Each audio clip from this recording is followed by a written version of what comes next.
They accused Mayor Filner of not being transparent about his financial dealings. And all I'm saying is, hello. Unfinished business, how controversy surrounding the former campaign to recall Bob Filner could impact the current mayor's race. I don't know what to do. I'm just a mother. Cancer cluster, the fear at Malibu High School, as many believe something on campus is causing people to get sick. And timid tribute, why some fans and critics say the show Glee missed an opportunity in the way it handled the death of Corey Monteith. We'll have your comments. Good evening. Thanks for joining us. I'm Jim Patton. The effort to recall Mayor Bob Filner was plagued with controversy from the beginning. And now, more than a month after his resignation, that same recall effort, though defunct, has become a lightning rod once again. Our Derek Stahl joins us live in studio with the story. Derek. Good evening. Back when Filner resigned, the chair of the recall committee said they'd be filing financial disclosure forms by the end of September. That hasn't happened. Two of the original organizers are now suggesting the delay might be intentional, in part because they say the information could affect the upcoming special election. Affidavit attached to the actual sheet. The signature gathering has been over for more than a month, but there's still no final accounting of all the money raised and spent by the Recall Bob Filner campaign. I have asked repeatedly for financial information.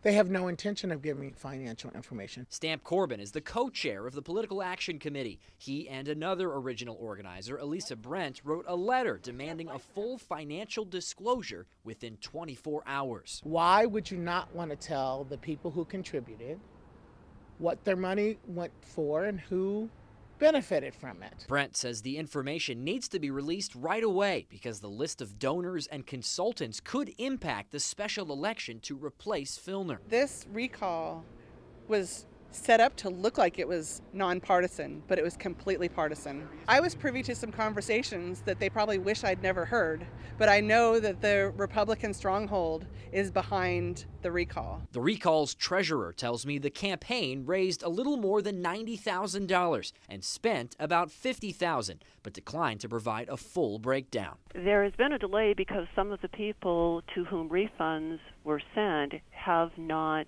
cashed their checks. April Bowling says 21 refund checks haven't been cashed yet out of the hundreds that were sent out last month. Until I know what kind of a bank balance we really have, we can't finalize and file the paperwork. Anyone who donated more than $50 got a refund of about 46%. Those who donated less got nothing. Another sore subject for Brent and Corbin. We're not going to give you any refund because it makes sense to give people who gave more money larger refunds. I don't know how that makes sense. Now, Treasurer April Bowling tells me she will wait 2 weeks, then issue stop payment orders on those outstanding checks so she can finalize the committee's balance sheets. As for how they spent that $50,000, she says their single biggest expense was on attorney's fees. Live in studio, Derek Stahl, San Diego 6 News. Derek, thank you so much. A pedestrian is dead after being struck by a car at an Allied Gardens intersection. It happened just after 3:30 this afternoon at Navajo Road and Marjoram Avenue. According to police, the pedestrian died at the scene. Cause of the collision still unclear tonight. Victim's identity has not been released. Family members of First Lieutenant Jennifer Moreno gathered with veterans this morning in Logan Heights to remember the Army nurse. The former Logan Heights resident was killed along with 3 other service members last weekend in Afghanistan. San Diego 6's John Carroll takes us to the emotional ceremony. Veterans of every American war since World War II gathered at the Logan Heights War Memorial to pay tribute to First Lieutenant Jennifer Moreno. The group fell silent when Moreno's mother, Marie Cordero, and her 2 daughters arrived. Cordero lost in such unimaginable grief that she had to be helped to her seat. There was a 21-gun salute and the playing of taps, the hallmarks of a memorial for American service members killed in the line of duty. Veterans also raised and then lowered the memorial's flag to half-staff in Moreno's honor. And City Councilman David Alvarez presented Cordero with a certificate of sympathy, informing this grieving mother that the San Diego City Council will adjourn its meeting this coming Tuesday in her daughter's honor. She spoke briefly to the media after the memorial. Lo único que digo aquí de frente I appreciate you taking into consideration the way my daughter died. She always felt proud of her work, and I was always her pride, and she was my pride as well. And I want to thank all of you for all the attention you've given to her. They're not supposed to go before us. When it comes to loss, Marine Corps vet John Crespin knows of what he speaks. He did 3 tours in Vietnam, losing several friends along the way. As he led today's memorial and looked into the heartbroken face of Marie Cordero, he thought of his own family. I got 2 daughters. I got grandchildren now. You know, we get so attached to them. It is God forbid anything should happen to them. No doubt Marie Cordero is thinking that very thought tonight after losing her daughter. She must be worried sick about her only son, who is tonight serving in Afghanistan. But John Crespin says for the brave souls like Jennifer Moreno who serve this country in uniform, risking life and limb is part of the job. The flag here at the memorial will stay at half-staff, the flowers in place, until the body of Jennifer Moreno is brought back to the United States. No one knows yet when that will be. At Chicano Park, John Carroll, San Diego 6 News. At first, the government shutdown meant that neither Jennifer Moreno's family or those other service members killed with her were going to get the death benefit payment of $100,000. But a charity has since stepped in to pay that benefit. A driver is seriously injured after colliding with an elementary school bus full of students in Palmo Valley. Crash was reported just before 8 this morning near Lazy H Drive on Route 76. Officials say a 24-year-old woman driving a sedan drifted over the double yellow lines and collided with the bus. She was taken to the hospital with several broken bones. At least 8 students complained of minor pain, but none of them required hospital care. Investigators believe the driver of the car may have been blinded by the morning sun. Drugs and alcohol not considered to be factors in this crash. An ex-con is back behind bars tonight, accused of setting a fire to a Spring Valley church. Eugene Volk was arrested yesterday near the Santa Sofia Church on San Juan Street. Fire started just before 8 o'clock Tuesday night. Took fire crews minutes to gain control of the flames, but the damage was done. It's estimated at $200,000. Father Jacob Bertrand says the church is in the process of putting up security cameras. We've been putting up security cameras immediately. They'll all be running today, which will provide, again, greater sense of relief. At this time, no one can enter the chapel because it's still considered an active crime scene. It's still unclear why the church was targeted. A La Jolla street is damaged after a water main break this morning. Happened just after 5 in the morning on the 7000 block of Country Club Drive. The break sent water gushing into the street, buckling parts of the roadway. 20 customers were left without water service for several hours. Service was restored around 4 this afternoon. The Romneys have been given the go-ahead to tear down their 3,100 square foot home in La Jolla and build another one, more than 3 times larger. Today, the California Coastal Commission voted 7-4 to deny the appeal of a construction permit. The Romneys will now be able to build an 11,000 square foot, 3-level home on their property. The appeal came from a former neighbor who says the Romneys are wrongfully claiming some of the beach as their own. And architect Tony Ciani believes the public may lose access to the beach. It's going to tell people that you don't have to read the title report for the project. You just get a surveyor to come along and say they own to the mean high tide line, draw a map of it, and you can do this up and down the state of California. It's going to change development on the coastline. Ciani says he'll consider taking the matter to court. The Romney attorney says his clients are pleased they'll be able to build a home for their children and grandchildren. Well, deal or no deal, could Washington be inching closer to a resolution on the debt crisis? Shannon Travis has the latest. After 11 days of the partial government shutdown, could there be new hope? The president did call and speak with the Speaker of the House this afternoon. That call did not lead to a deal, but... And the two of them agreed that all sides need to keep talking on the issues here. There are reports that the House could vote on a Republican plan to temporarily raise the debt limit. The House GOP plan would shift the U.S. borrowing limit by 6 weeks so the government can pay its bills, extending the debt ceiling through November 22nd. In exchange, Democrats, including Obama, would have to engage in deficit reduction talks during those 6 weeks. Still out there, reopening the government, something the House plan does not include, but the president wants. House Democrats are putting the pressure on. The Republican caucus shut down the government. That is clear. Their intransigence shut down the government, and they're threatening to default on the national debt. Meanwhile, the Senate has its own idea. Their proposal raised the debt ceiling, but also include money to reopen the government. It would also slash the tax on medical devices in Obamacare. Republican senators met with the president at the White House Friday. Many members expressed concern about raising the debt limit without having a specific plan to deal with our $17 trillion national debt. It was a good exchange, but it was an inconclusive exchange. In Washington, I'm Shannon Travis. Now, despite the ongoing government shutdown, several national parks will reopen, including the Statue of Liberty.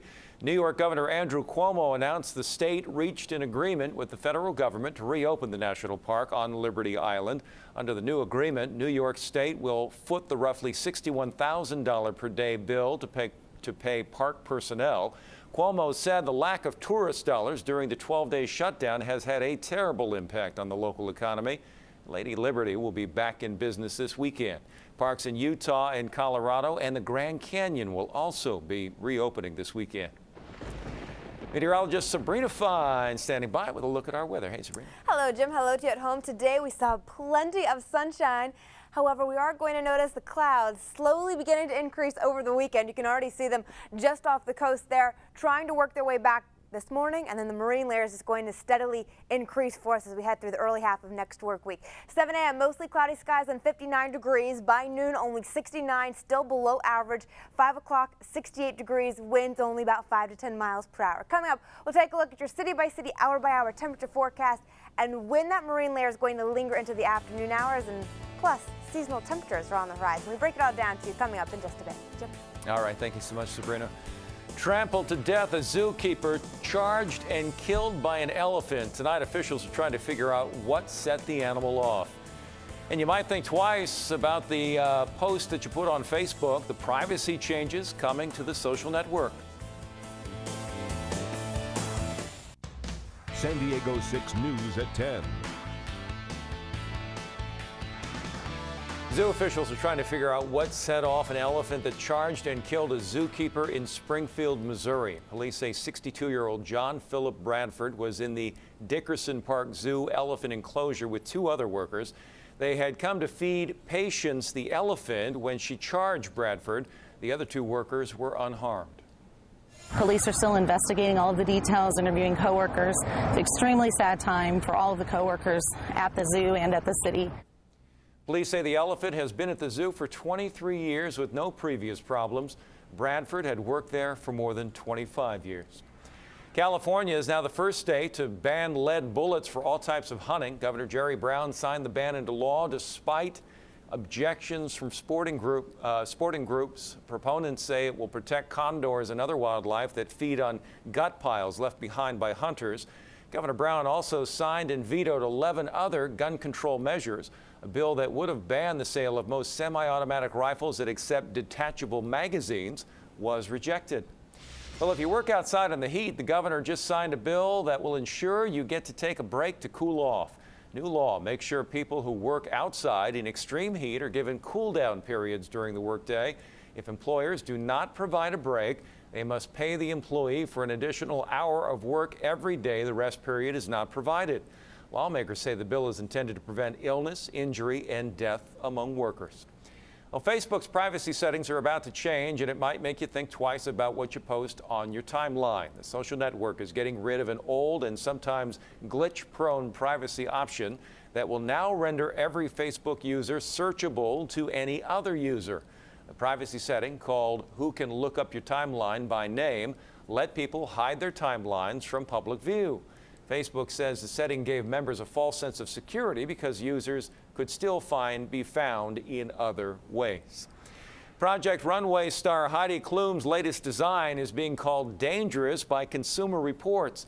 Magazine says Klum's $220 stroller car seat combo is not safe.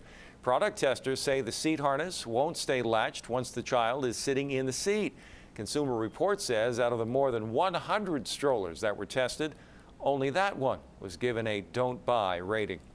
Well, tonight, evacuations are in effect as a massive cyclone is heading straight for India's densely populated east coast. Tropical cyclone Phelan gathering strength in the Bay of Bengal. It's expected to make landfall sometime Saturday afternoon.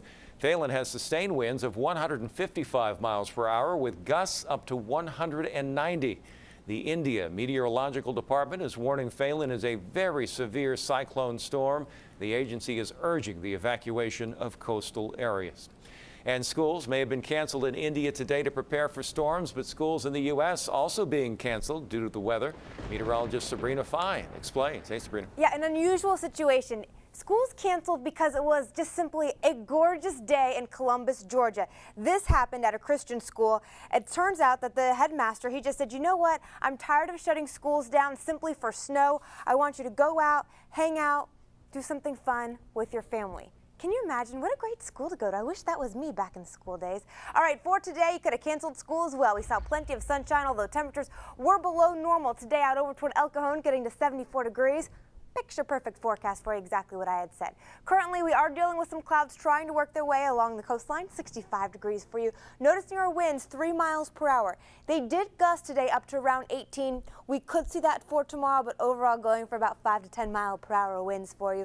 All as we begin to see those clouds moving on through, although temperatures are going to stay below average.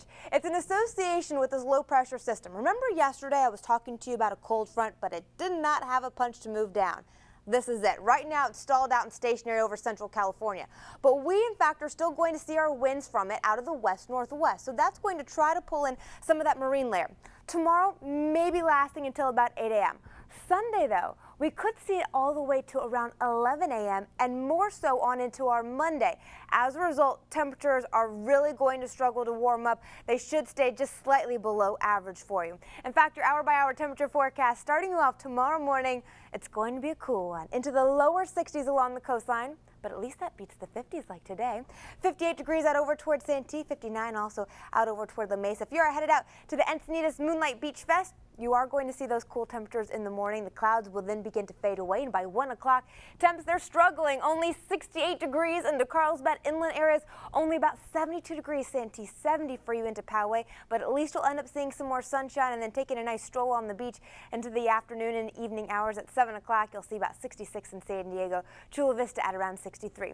Sundays when those clouds are going to linger a little bit longer, so we're really going to struggle to warm up, so much so that on 1 o'clock, they actually go down slightly. 67 into Carlsbad. You'll end up seeing 69 into Ramona and 70 in Poway. In the waters, fair conditions for you surfers. You'll see your swell out of the south-southwest. 3 to 4 feet. Your high tide coming in at about 4:20 in the afternoon at about 5.3 feet. 7-day forecast, 70 degrees for you tomorrow. Going to 69 on Sunday and 70 for your Columbus Day. Inland 75 degrees for the Saturday and Sunday. You do begin to warm up close to seasonal by Tuesday, back into the 80s. The mountains, 68 degrees, very pretty skies for you. 70 degrees for you on your Columbus Day, and the desert's 82 degrees on Saturday, going for 84 on Sunday. That's a look at your 7-day forecast. Jim, back to you. All right, Sabrina, thank you so much. Well, paying tribute, why some fans and critics say the show Glee missed a big opportunity in the way it handled the death of Cory Monteith. We'll have your comments.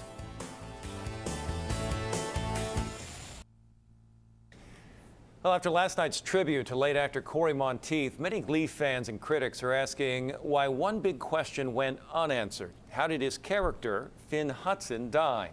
The actor himself passed away in July from an accidental drug overdose in his Vancouver hotel room after a stint in rehab for his addiction. Since his death, people have wondered how the show would address his death. Early in last night's episode, Kurt, Finn's stepbrother, said, quote, "Everyone wants to talk about how he died, but who cares? One moment in his whole life, I care more about how he lived," unquote, and that was the only time the issue was addressed. In the past, the show's creators have touched on tough issues like eating disorders, poverty, bullying, school shootings, homosexuality. Many are asking tonight if the show missed an opportunity to address and educate on the important issues of drug abuse, and we wanted to know what you think. The discussion is underway on our San Diego 6 Facebook page. Dylan says it's hard because they are trying to honor someone and not rip on him. I think they could have taught a lesson, but maybe it might have tainted it or, in their view, his memory. They could definitely implement something about it later on somehow, though. Well, Jamie says, I think they did a great job.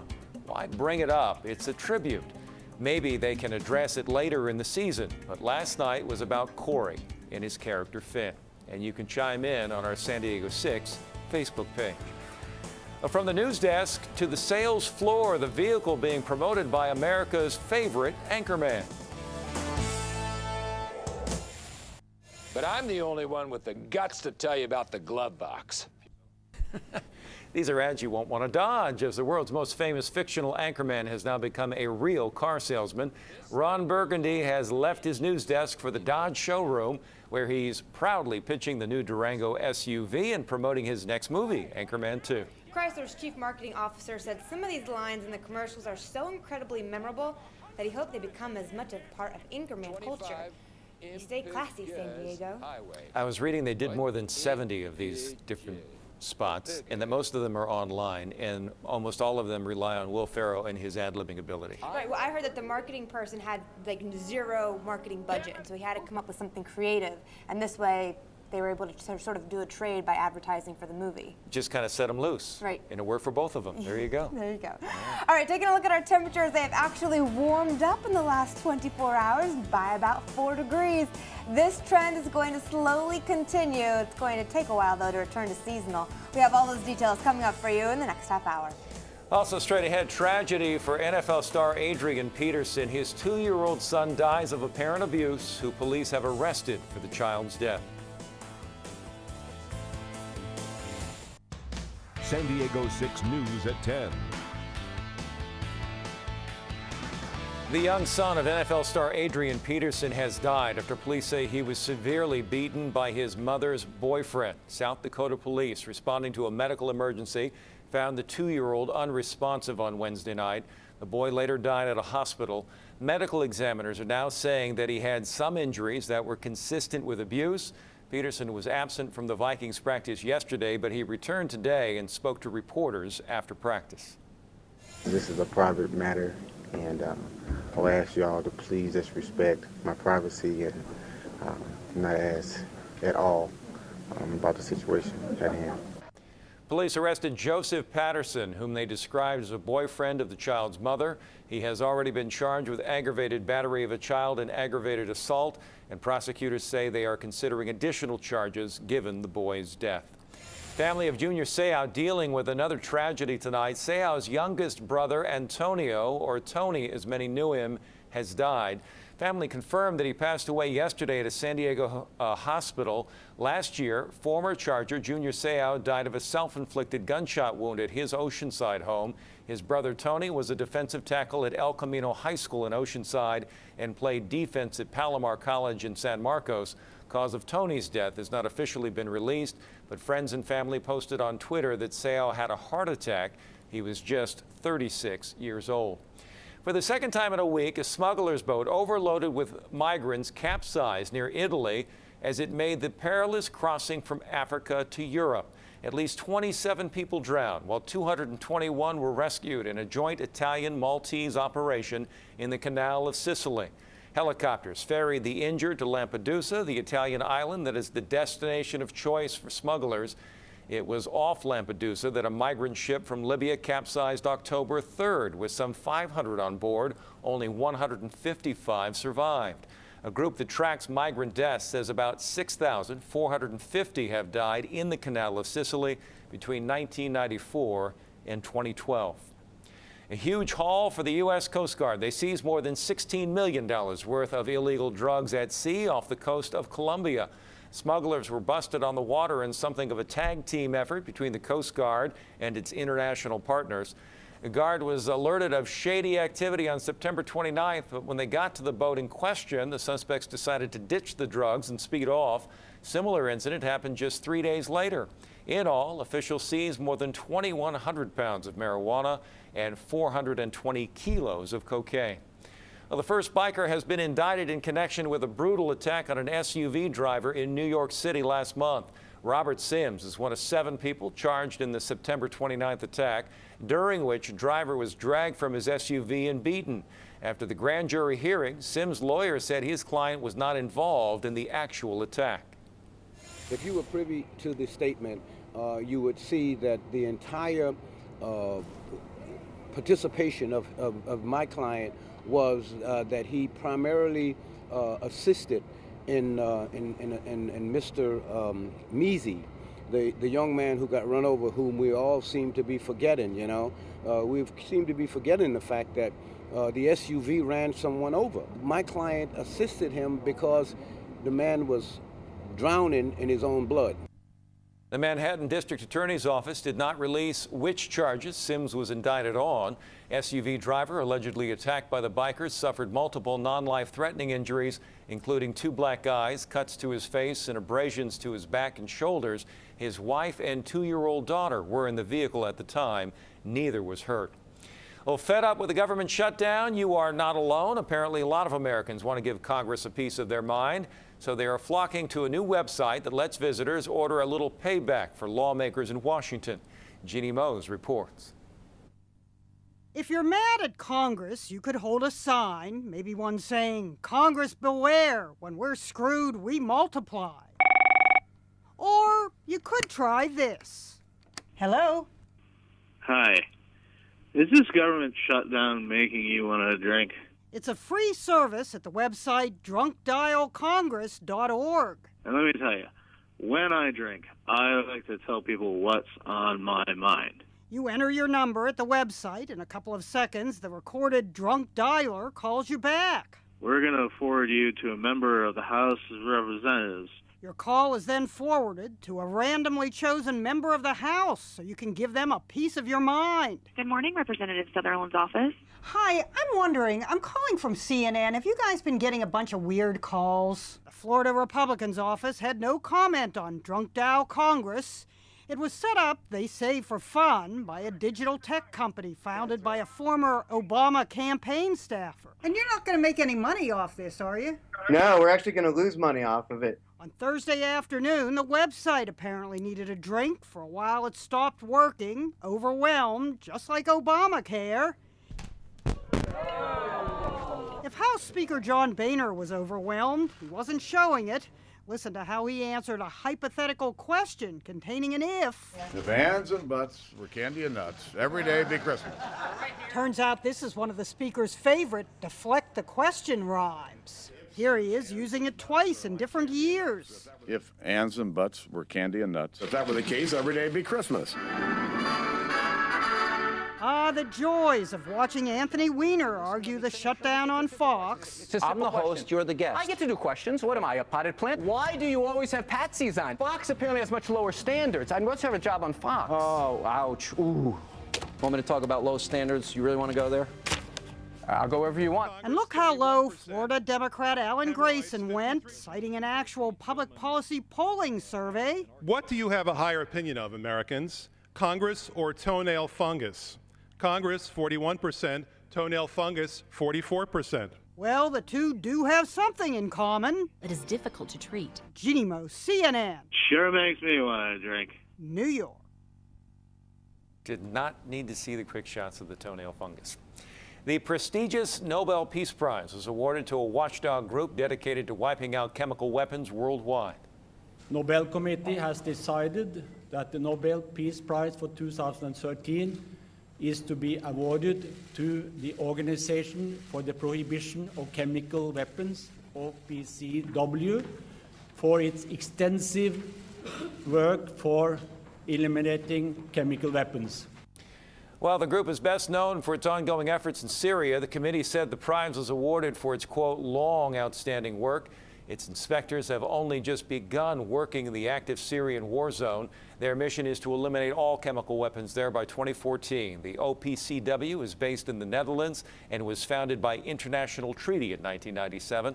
The decision comes as a surprise to some who predicted that Malala as the front runner. The teen survived an assassination attempt by the Taliban.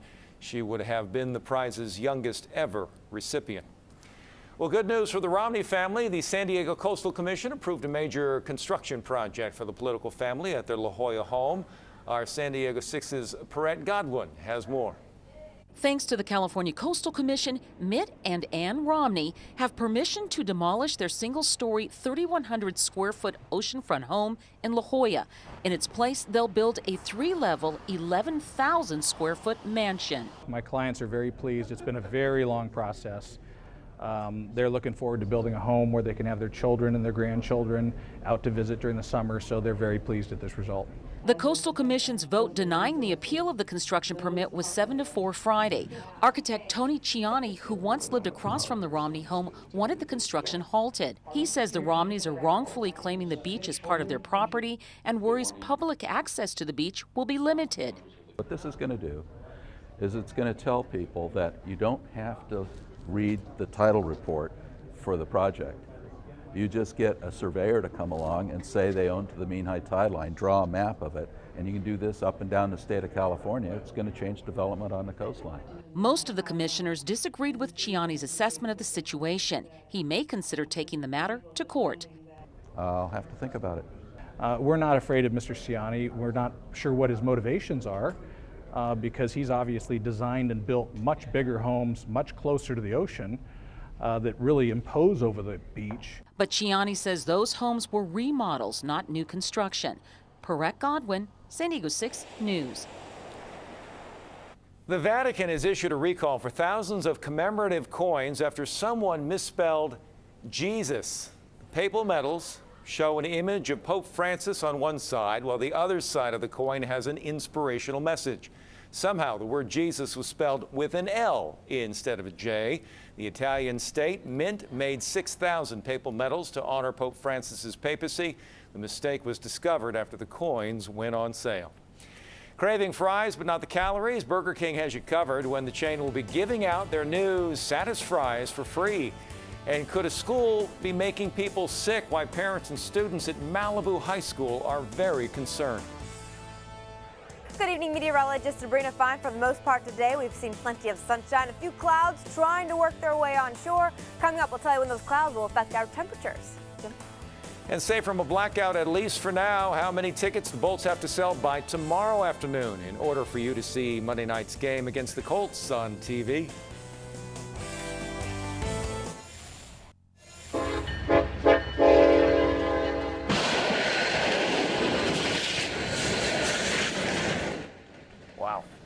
Caught on camera, an 18-wheeler is completely destroyed by an oncoming freight train after it gets stuck on the tracks. Driver managed to get out of the truck before it was hit. No one was hurt.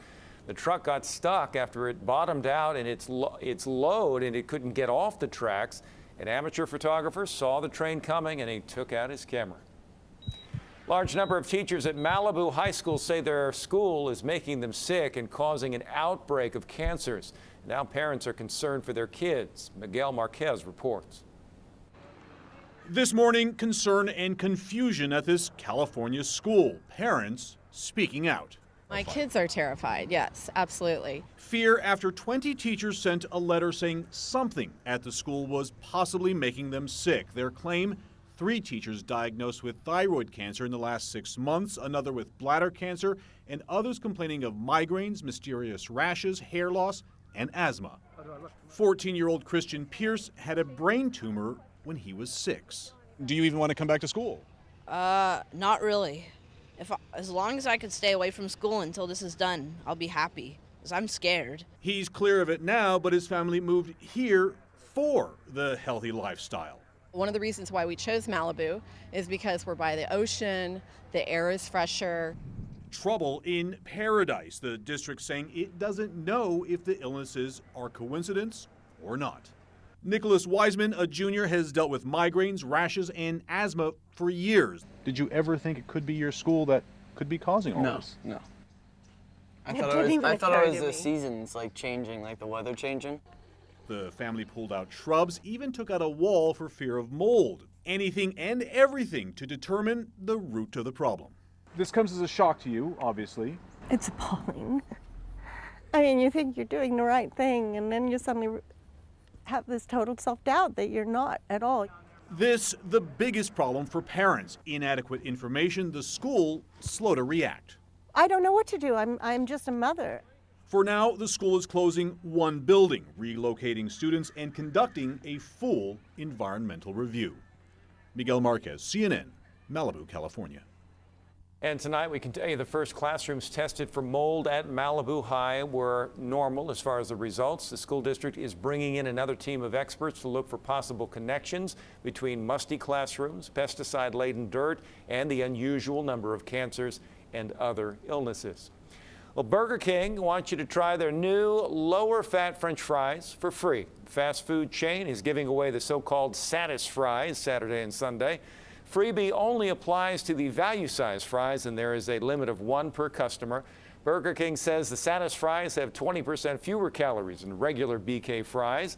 A small serving has 270 calories and 11 grams of fat, compared to a small serving of classic fries, which has 340 calories and 15 grams of fat. Well, remember Lieutenant Dan from the movie Forrest Gump? He is trading in the movie sets for the Airport USO. Today was the inaugural Serving Heroes barbecue at the San Diego International Airport. The Hollywood actor Gary Sinise wanted service members to know that they are appreciated and not forgotten. He's been helping the USO since 9/11. Raising money through events, just showing up. Playing concerts, donating my band, that kind of thing, and eventually it just became clear that a logical next step for me was to create my own military foundation. The Gary Sinise Foundation says it plans to feed hundreds of military families each month as they come through the Airport USO. The Chargers have been granted a 24-hour extension to sell some 9,000 tickets and avoid a local blackout for Monday night's game against the Colts. The game kicks off at 5:40, and the team has until 5:40 tomorrow night to sell the tickets. Tickets may be purchased by logging onto Chargers.com, calling Ticketmaster, or visiting the Chargers ticket office. If they are not able to sell the tickets, the local blackout would be the first on Monday Night Football in 14 years. So far this season, no NFL game has been blacked out in its home market. All right, let's send it back to Sabrina Fine. And Sabrina, hopefully we won't be the ones to be the first in 14 years. No, you don't want to do that, and especially considering so many people actually probably want to stay inside where it's a little cool, watch some NFL. We are going to see temperatures staying below normal until the middle of next work week. Today, 71 degrees in San Diego. Typically, we're at around 73, so not far off. Nonetheless, it goes cooler than average. Currently, good evening to you in Ramona at 53 degrees. Julian, 54. Escondido sitting pretty at 60. Del Mar, 65 degrees. We've seen some clouds sort of oscillate between pushing onshore and backing off, and that's going to be the pattern at least until we get to the later half of the morning hours. The clouds are actually going to drop our temperatures throughout the weekend. Currently, the gusts not too bad, 2 to 4 miles per hour. We could see them up to about 15 miles per hour for the coast tomorrow, and then out over toward the mountains and deserts. You could turn a little bit gusty on into your Sunday as we see a stronger marine layer move on through, and that's also going to drop our temperatures for us ever so slightly. It's all because of this low pressure system right now moving throughout Nevada, and you can see we have this counterclockwise flow. So pulling in our winds out of the northwest, that onshore flow is going to drive the marine layer tomorrow morning until about 8 a.m. Then we're going to see the increase in clouds even more on Sunday, lasting until about 11 a.m. And on Monday, it's going to stay a little bit longer. So temperatures are really going to be hard to nudge up any as we continue to move throughout the weekend and into early half of next work week. In fact, tonight's temperatures, you'll see them about 53 into La Jolla, 55 for you into National City, 58 out over towards San Diego with calm winds. Chillier than normal for you in Fallbrook at 55 degrees, Mira Mesa 51, and Del Mar at 53 degrees for you. Slightly warmer, at least over the evening hours, for you into Lakeside at 45 and El Cajon at 51. Tomorrow morning, you'll see the sunshine out by 9 a.m. Chula Vista 71 degrees, San Ysidro at about 72. Also continuing to deal with those gusty conditions in San Marcos at 74 and Mira Mesa 73. Ramona 75 degrees for you. Santee 75 if you're heading out to the car show and barbecue fest. Temperatures there starting to warm up maybe by about 1 to 4 74 degrees compared to today. 7-day forecast, 70 degrees for you tomorrow, going for 69 on Sunday with clouds lasting a little bit longer. More clouds on your Columbus Day and 70. Inland 75 degrees, 75 also on Sunday. You actually return though to 87 degrees on Wednesday, so you get a little bit closer to seasonal. The mountains 68 degrees, a little breezy on your Sunday at 65 degrees, 70 for your Columbus Day. And the deserts 82 degrees for you on your Saturday. That's a look at your 7-day forecast. Jim, back to you. All right, Sabrina, thank you so much. And the Kanye and Jimmy Kimmel fight is over. Find out just how many people tuned in to Jimmy Kimmel Live to watch them hash it out. The Kanye-Kimmel conflict resolved. Jimmy Kimmel and Kanye West settled their feud this week during an appearance on Jimmy Kimmel Live. Fight started several weeks ago after Kimmel spoofed a BBC interview with Kanye by having 2 kids read the transcript. West exploded at Kimmel with a string of profanities on Twitter, but the Grammy winner and the late-night host made peace on Kimmel's show. I wanted to clear this up. I really felt bad about all of this stuff. I did. And you know, Jimmy, he does his thing and everything. I do my thing, and at a certain point, you know, these egos can flare up and everything, and you know, we kind of just took it back to high school for a little bit, and that's, you know, that's what happened. So yeah. And I got beat up a lot in high school, so I didn't want to go back to high school. Kanye's appearance led to record ratings for Jimmy Kimmel Live, making it the best ever live telecast in the 11:35 hour. A new book claims musician Sheryl Crow watched cyclist Lance Armstrong get an illicit blood transfusion while they were dating, and that she told federal investigators what she had seen when they came to question her several years later in exchange for immunity from prosecution. The book, written by 2 Wall Street Journal reporters, is called Wheelmen: Lance Armstrong, the Tour de France, and the greatest sports controversy ever. Armstrong was banned from cycling for life and stripped of his 7 Tour de France titles last year for using performance-enhancing drugs. Found 600 miles from home, watch as family and Pooch are reunited after 3 months.